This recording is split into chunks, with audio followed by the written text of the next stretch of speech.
Hey guys, Ken McDonald, Lifetime Performance. Today I want to show you a great three-part exercise to help you increase your hip internal rotation. And for us golfers, this is very important. We need to be able to rotate into our hips. It's also very important for other sports such as tennis, baseball, any kind of rotational sport. But before we begin the exercise, I want to show you a quick test you can do on yourself so you can see some improvement after you do the exercise. So what we're going to do is lie on our back. We're going to position our hips and knees 90 degrees, take two fists between the knees. From here we're going to rotate the hips open and close. And this should give you an idea of how much range of motion you have through the hip joint. So to begin the exercise, we're going to get into a hip 90-90 position. So it's important we keep 90 degrees at the knee, 90 degrees at the hip, the same with this leg, 90 degrees at the knee, 90 degrees at the hip.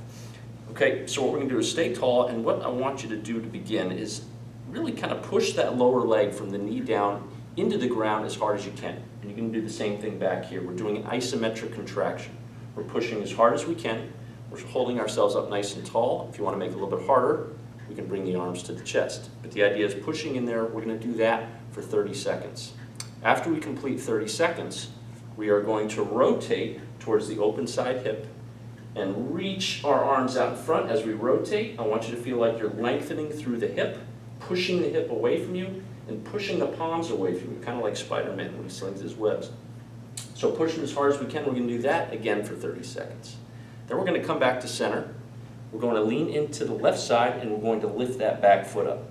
We're going to hold this for 30 seconds as well, trying to get the foot up as high as we can. If we want to make it harder, we go arms across the chest. Now we're really starting to recruit some of the glute muscle that helps to internally rotate the hip. So we're going to do each side there, right and left side, both sides. We switch it up, repeat the process over here.